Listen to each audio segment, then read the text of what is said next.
Hello everyone, I am Parasdeep and today I am going to start the chapter electricity in one shot. So let's start. So first we need to know that what is the meaning of the word electricity. Electricity is the electricity is a study of electric charges is called as electricity. Now here is a basic flow chart that what we are going to discuss in this video. We will discuss electric current and circuit, heating effect of electric current, electric potential and potential difference, circuit diagram, power, resistance, Ohm's law and system of resistances. These topics we are going to discuss. So let's start with our first topic, that is charges. We discussed in electricity definition that electricity is the study of electric charges. So we need to know what are electric charges. Electric charges are amount of charges flowing in a conductor. Amount of charge flow कर रहा है जितना conductor में, that constitute electric charge. Electric charge is denoted by Q, that is equal to number of electrons into charge on an electron. So what is the charge on an electron? That is 1.602 into 10 raised to power minus 19 coulomb is the charge on an electron. Now here is the property of charge. Like charges repel each other, opposite or unlike charges attract each other. Here plus plus and minus minus, they repel each other, and plus minus minus plus, they attract each other. These will attract and these will repel each other. Now the main topic starts from here, that electric current. What is electric current? Rate of flow of electric charges is called electric current. What does this mean? Rate means divided by time. So definition means flow of electric charges per unit time is called electric current. Flow of electric charges per unit time is called electric current. So I, electric current is denoted by I, that is equal to Q by T. Electric current is equal to charge by time, and we can also write Q equal to I into T. Charge is equal to current into time.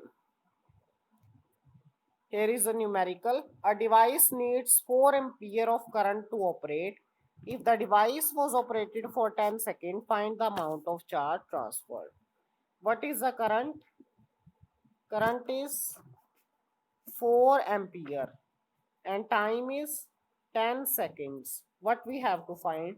Charge. Q equal to IT we can write. So what will be the answer? 40 coulomb. 40 coulomb will be the answer. This is detailed solution. Current 4 ampere, time 10 seconds, charge transferred equal to Q equal to I into T, that is 40 coulomb. Now the next topic is potential difference. What is potential difference? Work done to move a unit charge from one point to another. जितना work done हमें लगेगा unit charge को move करने के लिए एक point से दूसरे पॉइंट तक, उसको हम बोलेंगे पोटेंशियल डिफरेंस. सपोज ये पॉइंट ए है और ये पॉइंट बी है.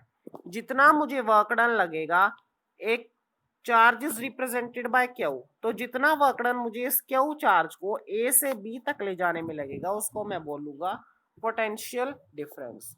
जो इलेक्ट्रिक चार्जेस हैं वो फ्लो करते हैं पोटेंशियल डिफरेंस की वजह से. ओके, पोटेंशियल डिफरेंस किसके इक्वल है? वर्क डन बाय में charge, that is return, and the unit is volt. What is the unit? Volt potential difference.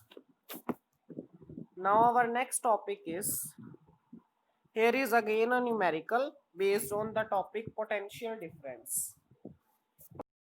10 coulomb of charge from one point to other, 30 joule of work needs to be done.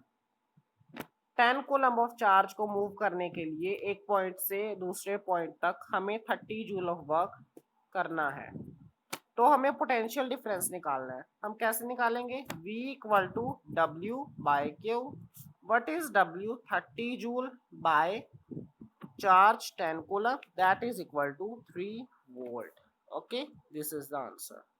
3 volt is the correct answer. Now the next topic is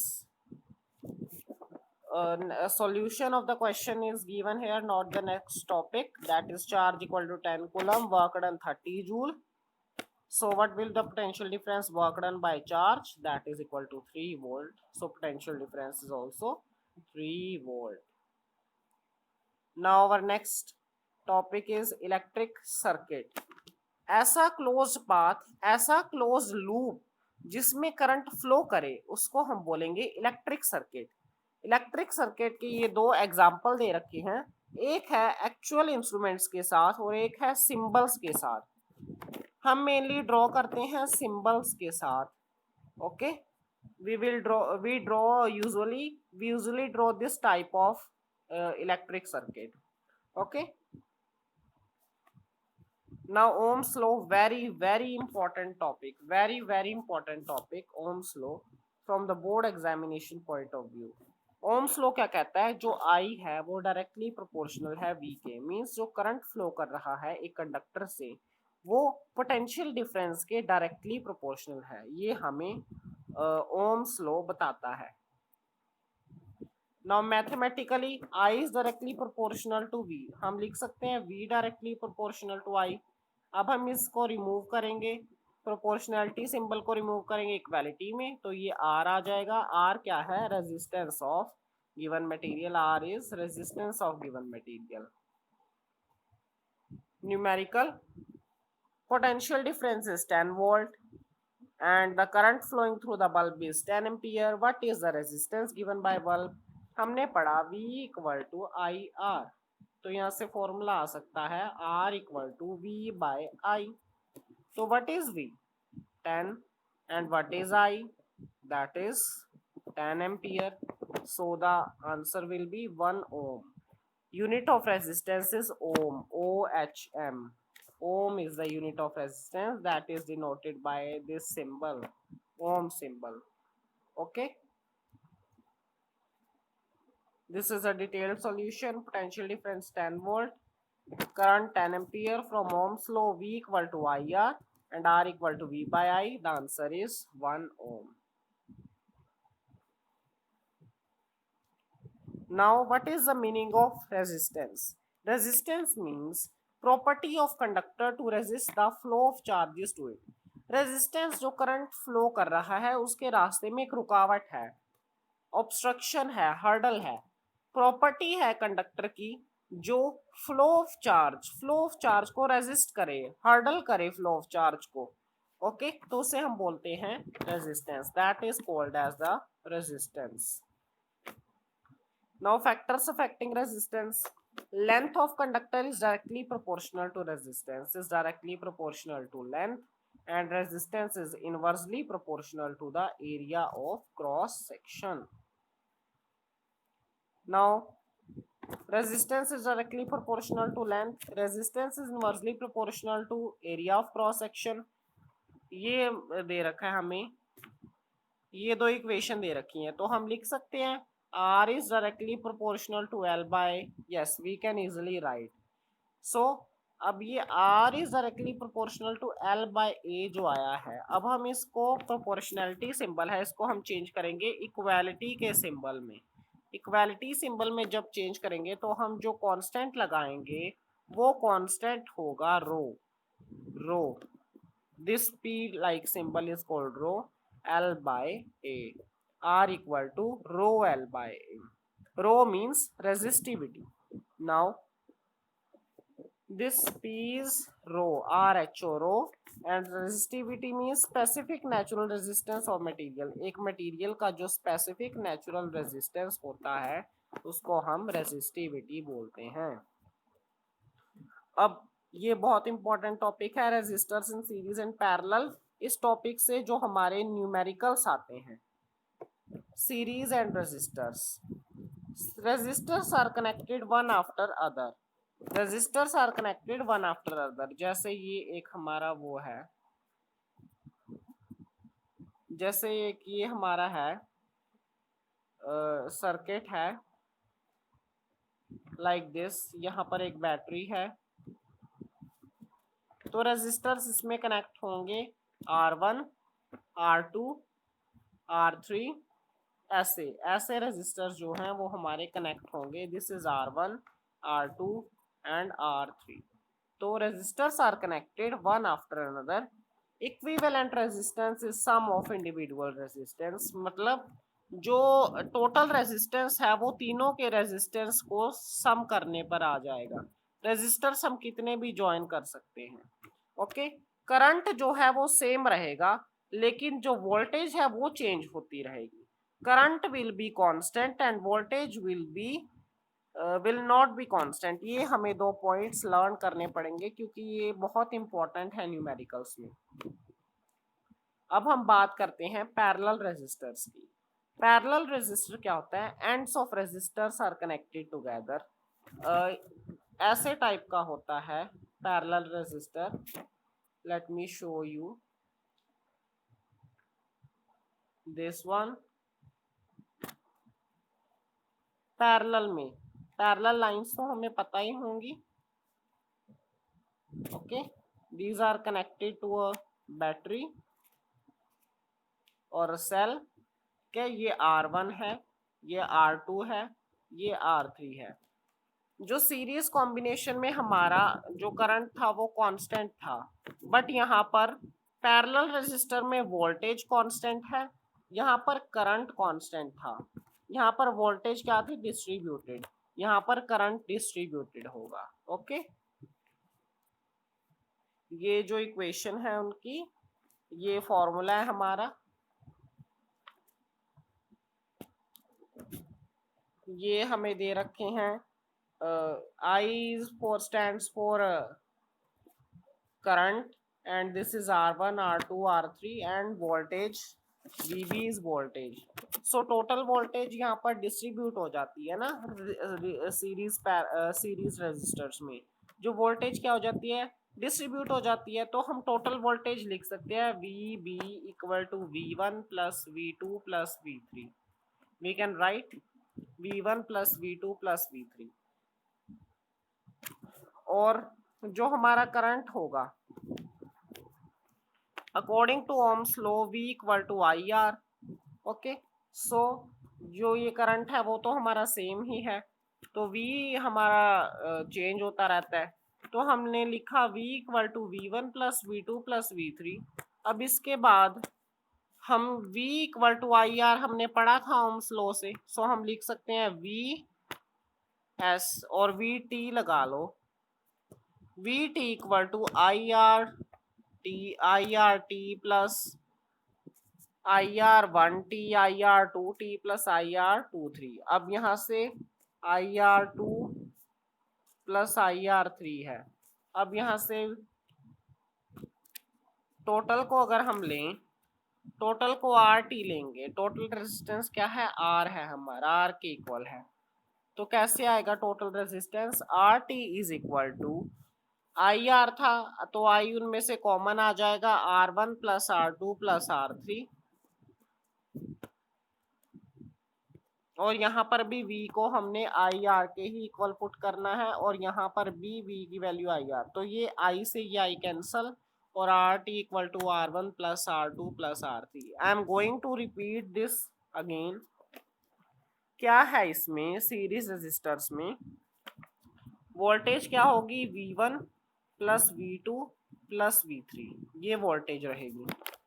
और अब V को हम लिख सकते हैं IRS लगा लो यहाँ पे, IRS मतलब सीरीज में IR1 plus IR2 plus IR3। ये IR कैसे आया? V इक्वल टू IR हमने पढ़ा था ओम्स लॉ में। अब क्या होगा? अब I हम कॉमन ले लेते हैं, IRS equal to IR1 plus R2 plus R3। Okay, so I से I कैंसल, तो हमारा फॉर्मूला क्या बचा?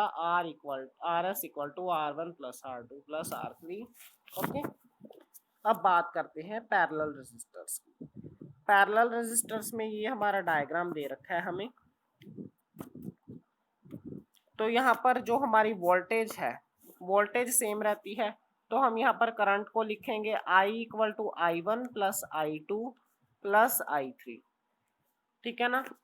तो अब हमने करंट को लिख दिया, I equal to V by R, I equal to किसके है, V बाय आर, वहीं से V equal to I R है, तो I किसके इक्वल है, V by R. So V by R यहाँ पर पैरेलल में RP लिख दो, V by R1 plus V by R2 plus V by R3।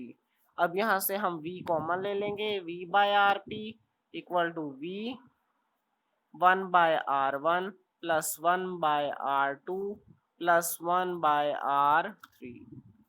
V से V कैंसल, तो क्या फॉर्मूला हमारा बचा, 1 by RP equal to 1 by R1 plus 1 by R2 plus 1 by R3। Got it? Now the next topic, here is the numerical. Find the equivalent resistance between A and B. A and B में जो equivalent resistance है वो हमें निकालना है. So let's see. The answer is 3 ohm and you have to do it yourself at home. Next question we will discuss. Two resistors are connected in series, gives an equivalent resistance of 10 ohm. What is the equivalent resistance? That is 10 ohm. And when connected in parallel gives 2.4 ohm, then the individual resistances are. This is very simple question. This also you have to do it at your home and send me the answers in comment section, and I will take screenshots and display the names in my next video. Now our next topic is heating effect of electric current. What is heating effect of electric current? When electric current flows through a circuit, circuit gets heated. जब एक circuit से electric current pass होगा तो उसमें heat generate हो जाएगी, वही है हमारा heating effect of electric current. जो हमारा हीटिंग इसमें हमने पढ़ा था कि जो हमारा पोटेंशियल डिफरेंस है वो किसके इक्वल है, वर्क डन बाय चार्ज. तो हम कैसे लिख सकते हैं, work done equal to potential difference into charge. Work done equal to what is the value of V, IR into what is the value of Q, we have discussed IT. तो ये हो सकता है work done equal to I square RT. Work done equal to I square RT. So work done is also equal to energy. Work done and energy are same. So I square RT is the formula of heating effect of electric current. Or H we can write H equal to I square RT. Work done, energy and heat release, they are all same. And this equation, this formula is called as Joule's law of heating. Joule's law of heating is also important. Joule's law of heating क्या बताता है हमें कि जो heat है वो directly proportional है, जो heat generated in a conductor is directly proportional to the voltage of the conductor or the potential difference in the conductor. Heat is directly proportional to current flowing in the conductor and heat is directly proportional to the time for which current flows. तो heat is directly proportional to VIT आ जाएगा.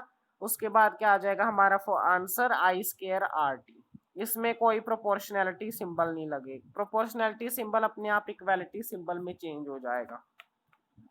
K constant होता है, K की value 1 होती है. जो क्या है हमारा इसमें, हाँ एक होता है प्रोपोर्शनैलिटी सिंबल जो उसमें चेंज हो जाता है इक्वालिटी में. H is equal to K I square R T. What is the value of K? K is equal to 1.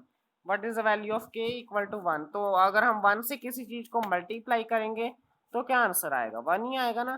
तो क्या हो गया, H equal to I square R T. Here is a numerical. A battery of 10 volt carries 20,000 coulomb of charge through a resistance of 20 ohm. 10 volt battery of 10 volt carries a charge 20,000 coulomb and resistance is 20 ohm. हमें work done निकालना है 10 seconds में. We have to find the work done. Work done is also equal to heat generated, हमने देखा था. तो heat H equal to I square R T. But we don't have current here. So how will we do this question? Let's see. Work done equal to QV 20,000 into 10, that is equal to 2 into 10 raised to power 5 joule is the correct answer. In an electric circuit, two resistors of 2 ohm and 4 ohm respectively are connected in series to give a 4 volt battery. दो resistor हैं 2 ओम और 4 ओम के, वो connect है 6 volt की battery से. जो heat निकलेगी 4 ओम रेजिस्टर से 5 सेकंड में, वो हमें हीट निकालनी है. So let's see. Total resistance क्या है कॉम्बिनेशन का? 6 ओम. अब करंट क्या रह जाएगा? 1 एम्पियर करंट हो जाएगा हमारा. V बाय आर करंट होता है, ठीक है ना. हमने ओम्स लॉ से निकाला था V equal to I R and I equal to V by R. I equal to V by are.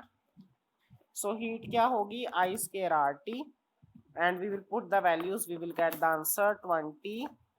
Answer we will get that is 20 joule. That is answer is 20 joule. Okay, and I have given the some numericals for you in the homework. पीछे कुछ numerical मैंने आपको बताए हैं homework के लिए, वो आपको कमेंट सेक्शन में पोस्ट करने हैं, ठीक है. And please subscribe and share my channel, like the video. I will also make another chapters of science in one shot. Right in comment section which chapter should I make next. Okay, now the last topic is electric power. What is electric power? Rate at which electric energy is dissipated or consumed in the circuit. ऐसा rate जिसमें electric energy जो dissipate हो रही है या consume हो रही है एक सर्किट में, उसको हम बोलते हैं पावर. पावर को हम ऐसे भी कह सकते हैं rate of doing work. Power is also rate of doing work. Okay,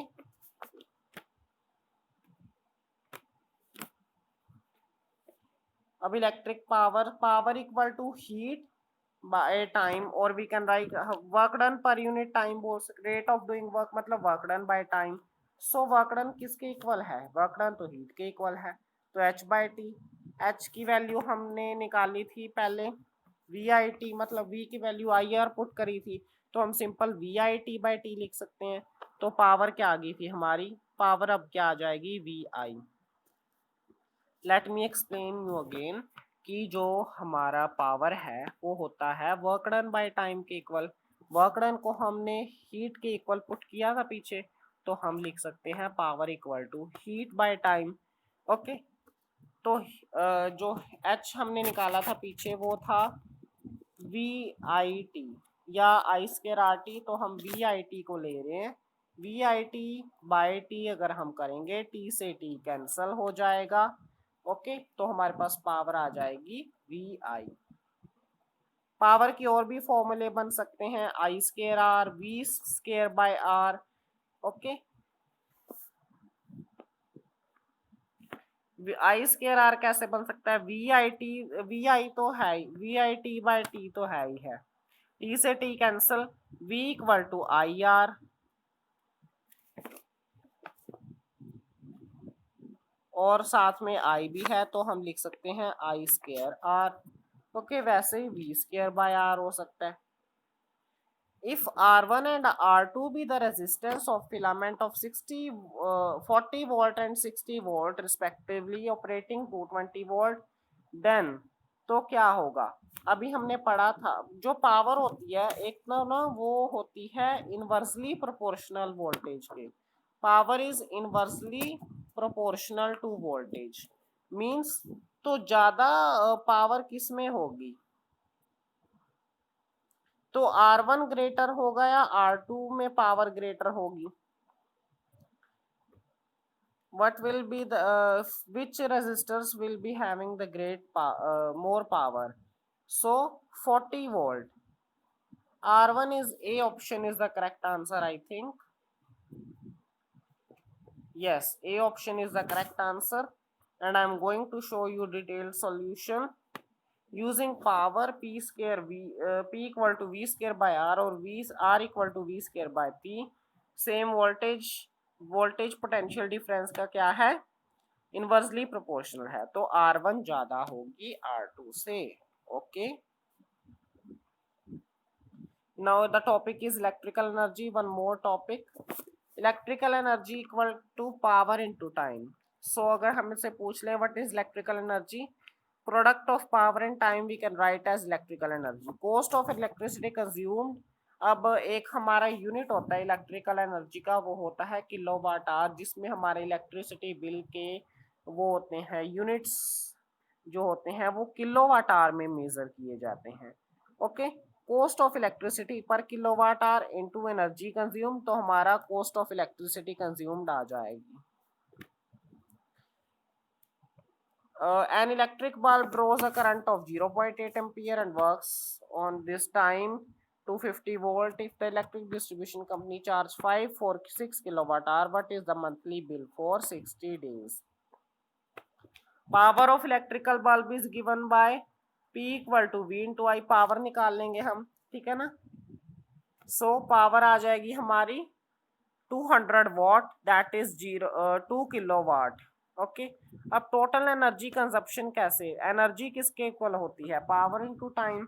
हमने पढ़ा था कि जो पावर क्या है वो work done by time. Work done is also equal to energy. Heat, work done and energy, these all are equal. So हम energy को लिख सकते हैं पावर इनटू टाइम. तो यही फॉर्मूला यहाँ यूज हो रहा है, two power into time. So power क्या है 2 किलोवाट और एनर्जी क्या है 8 आवर्स है, तो 8 को हमने कन्वर्ट पावर देख लेते हैं अभी हम, sorry time 8 hours a day है.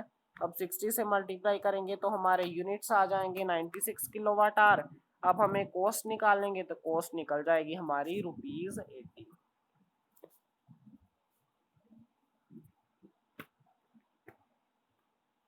Okay, so here the video is finished and here our chapter revision is complete. Any doubt, any problem, please post in the comment section and please like, share and subscribe my channel. Thank you. Have a great day ahead.